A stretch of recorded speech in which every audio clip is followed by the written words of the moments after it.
Today I'm going to be talking about a wonderful bit of software called SellerSprite. It is the #1 tool that you could be using if you're thinking about launching your own private label product. Now, I would say that this tool isn't necessarily the best thing if you're just looking into online arbitrage like the main hustle that I sort of do, but I've been reviewing it over the past few days, and if you're looking to launch a private label product and do stuff like market research or looking into keywords research, improving your ads, so optimizing those, as well as building listings and comparing similar products to kind of get a real understanding of the market you're thinking of entering into, SellerSprite is definitely the way forward. You're also able to use SellerSprite to track your competitors' storefronts to get updates whenever they publish new products. Now obviously this can be definitely applied to private label if you've got a particular competitor that is in the same sort of niche as you. Obviously if you're doing arbitrage as well, this can be a really useful thing. We've already talked about other software like Storefront Bot from the Chaos team. And yeah, this kind of does a similar sort of thing where it's going to try and track your competitors' storefronts to get updates whenever they publish a new product. And you know what I say, it's always good to kind of learn from other sellers. So if you can kind of be tracking competitors' storefronts and seeing what they're selling, if you can get updates whenever they're posting a new product, that can be really useful insight for you to kind of grow your own business. Now, apologies if I do look a bit like shit in this video and I sound a bit nasally or whatever, but I'm definitely coming down with a cold. But you know what they say, no rest for the wicked. I've got to keep powering through, get you guys those 8 or more videos a month on this YouTube channel. So we're gonna move past that today and cover this lovely bit of software. Now, I would say that the most similar bit of software that's already on the market compared to SellerSprite is going to be Helium 10. Compared to Helium 10, SellerSprite is just a lot cheaper. They're very similar feature-wise and stuff like that, but at the end of the day, you want to be keeping your costs as low as possible when you're running a business. And if that means paying for an almost identical bit of software that's half the price, I would definitely say that's the route to go down. SellerSprite is $79 a month for the standard plan. You've got up to the VIP plan, which comes to about $160 a month if you pay for the yearly version, off the top of my head, which comes with absolutely everything.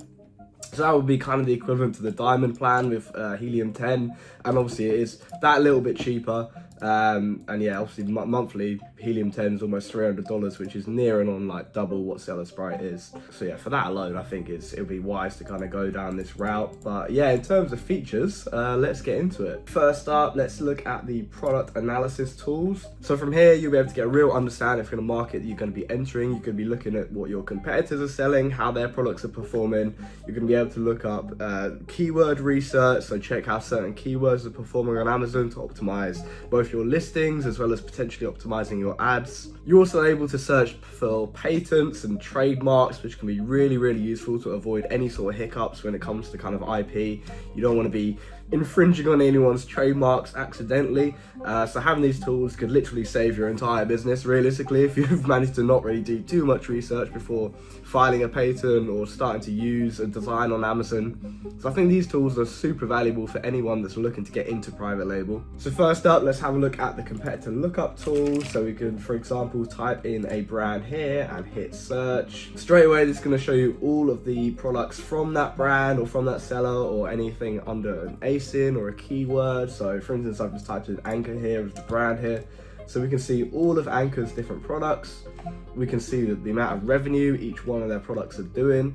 We can also see kind of how long the listing's been available, the ratings, all of this valuable information that's going to kind of inform your decision as whether or not you're going to want to compete with these sellers. As you can see, Anchor are an absolutely huge brand. It always kind of astonishes me when I have a look at their financial data. They're arguably one of the most successful brands on Amazon that has kind of launched purely as an Amazon brand at first, and now, don't quote me on this, but I think they are stocked in UK retailers, some UK retailers now, which is really impressive. So yeah, obviously you can see there, each one of these is doing like 6 figures in revenue on all of these docks and plugs and stuff. I actually even own this exact plug. I have it plugged into my wall right there.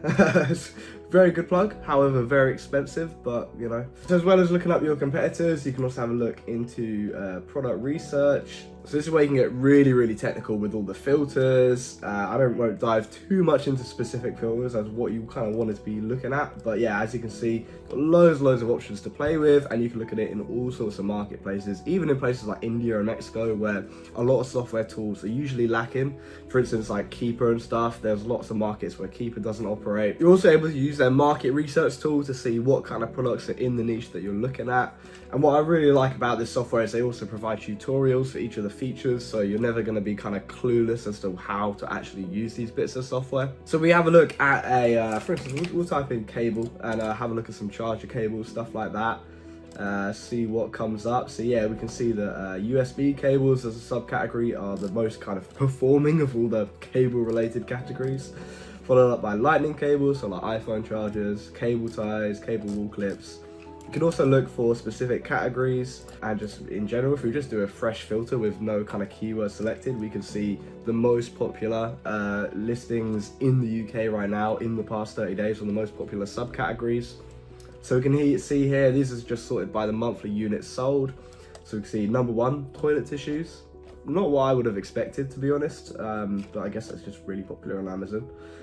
Followed by like mascaras, shampoos, toothpaste, all these kind of more disposable kind of products. Yeah, I could understand that. Magnesium, that's quite an interesting one. Yeah, it's always nice because I don't usually look at a lot of this sort of data for online arbitrage because it's not as relevant for that kind of side of Amazon. So it's always interesting to see what products really are trending on Amazon. And if you were looking into, for instance, supplements, here we can see that magnesium supplements are the most popular out of anything right now, followed by vitamin D. We've got multivitamins, which is kind of fair enough, collagen. So if you were looking into starting, for instance, a supplement brand, something like that, maybe you'd want to have a look at collagen, vitamin D, magnesium, because these seem to be the most popular, or even just like a multivitamin supplement that has a bit of everything, because yeah, as you can see from this data, that seems to be what is most popular right now. As well as sorting from monthly units sold, we can have a look at pricing as well. So we could do average monthly revenue, for example. We can see that nappy bin deodorizers are the most popular thing in terms of revenue. Beverage refrigerators, investing. Yeah, interesting. Yeah, really interesting tool. We've also got keyword research. So if you're trying to optimize your listing or your ad strategies, it's gonna be a really good thing to look at. You can see the amount of searches, how it's been growing, year-on-year growth, purchase price, loads of stuff like that that can be really essential for when you're kind of researching these products. You can also have a look at stuff like the design patent and global brand database. So for example, if we have a look at Lego, we can then see on here, we can see all of the Lego related patents that have been filed. So you can see their logo here, application date being in 1980. Got that older logo here as well. With some various other logos and stuff like that registered in different jurisdictions. So obviously if you were looking at applying for any trademarks or anything like that, it'd be best to have a look through this tool, have a look what other similar patents there are already or trademarks, and yeah, just kind of go from there. You can obviously do the same for design patents as well. So yeah, always best to just ensure you're not infringing on anyone's patents and that you have actually registered yours in a way that means no one else is going to be able to kind of take over the listing or anything like that. So I have heard that is a thing that does happen with private label. So it's always good to just cover your back and make sure that, you know, everything's registered in the proper way. So if we also have a look at the tools at the top, we can then have a look at the keyword analysis. Definitely if you're running a huge amount of ads, this would be the tool to kind of go for. So yeah, we can have a look at water bottles, for example, run a search on that and see keywords that are coming up. So you can see water bottle, misspellings of water bottle seem to be quite popular. So you could run ads on that. A lot of things like that you wouldn't really probably think of off the top of your head, stuff like misspellings for water bottle. And you can even see to the point of like which misspellings happen most often. It certainly needs to be water bittle, seems to be the most common one, followed by whale bottle and all these other ones. Huge amount of results just for this one product type. And you can also get really technical with the filters such as PPC bids. So you could just look at the lower bid keywords that people aren't bidding so much on to kind of decrease your average cost per click. Have a look at reverse searching for keywords for multiple ASINs. So for instance, we've got this Remington thing, hair straightener. We can see all of the keywords that relate to this product. Now, if you were thinking of launching a particular private label brand and you had a competitor product, you could put the competitive product in here, have a look at all the keywords that are ranking for that product, and then from there, run ads on those keywords to try and promote your product above your competitors. You can also do traffic comparisons between different ASINs. So if we have a look at all of these, we can see how these compare under different keywords. So you could put in like a bunch of different competitors' ASINs and kind of compare the differences between them. Then if we head over to the listings optimization page, we can see all of the stuff that we'll be using to optimize our listings and our ads. So from here, for example, you can have a look at insights into ads on different products. So we've got this example ASIN here. So you can be kind of nosy and figure out how many ads have been run on your competitors' products, the amount of ad groups for all those products, and download the keywords and stuff from here. So this could be really useful if you want to gain real insight into kind of how your competitors are running their ads and what keywords they're running the ads on. You can also have a look at keyword distribution. So have a look at the amount of keywords there are for each product. Very quickly, quickly check patents, look at similar items, reverse search ASINs. You've got all these little quick buttons that just make this whole process a little bit smoother and a little bit less time consuming, which I always think is a good thing. You can also have a look at related products, which I think can be really, really good. If you've got one or two target products in mind to kind of be competing with, you definitely want to be putting them into this software and have a look at any similar products to that. There could also be potential competition. So for example, if we have a look at some of these example ASINs, so you've stuck in a few here of these scales, and we can now see a massive list of competitive or similar products. And obviously you've got the odd one here that is like kind of health related. Maybe people that are buying scales for themselves are a bit weight conscious and in turn want to eat a bit healthier, have some fruit smoothies. But yeah, for the most part, you can see lots and lots of different scales that could be potential things to be looking at. You can see again, you've got some fitness devices, so definitely is the case that people buying scales are probably a little bit weight conscious, but yeah, fair enough. And as you can see, there are literally like thousands of products that are being brought through, so you've got a huge amount of data to work with, just inform your kind of decisions within your business. Now, another really amazing feature of SellerSprite is the ability to use AI to automatically comb through your competitive products reviews and analyze any kind of weaknesses and stuff like that, because obviously the main way that most people start a private label product is you're looking into a niche that is doing well sales numbers wise. You're looking at competitive products within that niche, and you're combing through the reviews and trying to figure out what problems there are with that product, and then you want to fix those problems and release a better version of the products in that niche, market it to, like crazy, and just basically build better products. So this will allow you to kind of look into that. So we've got this example here of this blending whisk thingy, and you can see we've got concerns about longevity and quality. So could be this product, obviously it's quite cheap, but it comes across as quite cheap seemingly. You can also see that there's excessive noise. It's like just a really, really noisy tool to use. You can see there's a bit of a burning smell. So with motors, it tends to be, if it's using really cheap motors inside. And yeah, you can see just generally there are probably a few quality issues with this item. So maybe you'd want to try and market this as a better quality version at a similar sort of price point. If you could do that, you could definitely kind of capture some of these sales on this listing. You can see it's doing quite a lot of monthly revenue. So yeah, this can be really, really good. Love this tool. And then you've also got the storefront tracker. So this is probably my favorite feature of all of them. Here you can add storefronts here.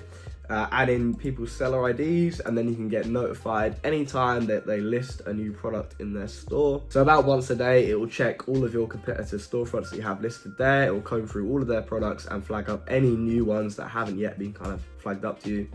And so yeah, this can be a really, really good thing to monitor for both private label as well as arbitrage. Hence why it's my favorite feature, because that is what my main business is, doing arbitrage. And finally, I just want to talk about a couple of the free tools, which is really great. I love when companies, don't lock everything behind a paywall and give a little bit of stuff out there for free for everyone. So yeah, you've got stuff like profitability calculator, Google Trends analysis, URL builder, listing builder.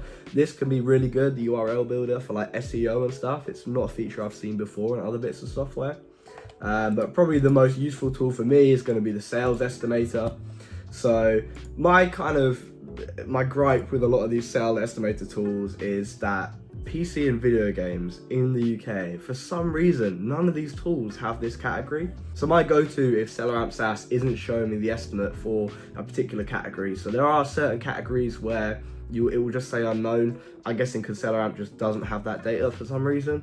And one of those categories is PC and video games, which tends to be a category I sell a lot in. I sell a lot of video games, stuff like that. And my go-to a lot of the time is sales estimator through Ascent, same as the repricer I use, love Ascent. But yeah, in here, they just don't have the PC and video games category. And you'll also probably be familiar with Jungle Scout Estimator. It's the exact same thing with that. For some reason, none of these sites can estimate it for that particular category, which is a massive pain because it's like the #1 category that I need estimating because it's not on SaaS. But SellerSprite has it, so this will now be my go-to whenever I need to check the sales rank and the estimate for any particular thing in the PC and video games category. I'll be coming straight to here. Obviously, if there's any other categories as well, you can definitely use this for that as well. You can see all the different categories from the marketplace. And not just within the UK though, you've also got all these other countries as well. In particular, markets like Amazon India. I mean, though it's not a market I've ever thought about selling in or looked into. I know it's quite an emerging market right now. I think Amazon is fairly new over there. And yeah, it's just not used by Keeper or SaaS. A lot of these other software tools are lacking these foreign marketplaces like India and stuff. So I think this can be really, really useful just because there's just no other tools on the market that currently can estimate the sales for these marketplaces. And again, as always, they've got tutorial videos, they've got user guides and all of this stuff. So if you are interested in SellerSprite, head down to the video description. There's going to be a link there to get a massive discount on this software. So as I showed earlier in the video, you've got the standard plan here at $79 per month or $790 for the year. Now that already is cheaper than Helium 10, so it's cheaper than, you know, the main competitive software out there. But, you know, $80 a month is all right, but you know what's even better? $20 a month. So head down to the video description. It's going to be $20 per month or $200 for the year. So it's an absolutely massive discount. It's completely unheard of. So yeah, head down to the description, sign up now, and yeah, get researching. So as I said earlier, private label is not my main business. In fact, I do not do private label at all. I just stick to online arbitrage because honestly, private label is just a lot of work. Not to say that you can't make a lot of money in it, you definitely can. I don't know many people that do. But for me, I've always just preferred arbitrage. It just seems like the lazy man's way of getting rich through Amazon. So I'm always trying to do as little work as possible, to be honest. So that's just the route that I've always gone down. Now, though I may not be able to help you too much with private label, if you are looking to get into online arbitrage, I do run a really comprehensive Amazon training program. So it's a 6-month-long mentorship program, and through that, you'll get access to absolutely everything I know, including my secret sourcing techniques. The program I run is a 6-month-long program, and through that, you'll get access to one-to-one calls with me, group sessions, an exclusive Discord community, loads of leads, a massive list of suppliers that I've used before, and much, much, much more. So if that sounds like something that you're interested in, head down to the video description. There's going to be a link down below to book in a call with me to learn more about what I do. And make sure to go and smash that like button and subscribe if you haven't already, and I shall catch you guys in the next video.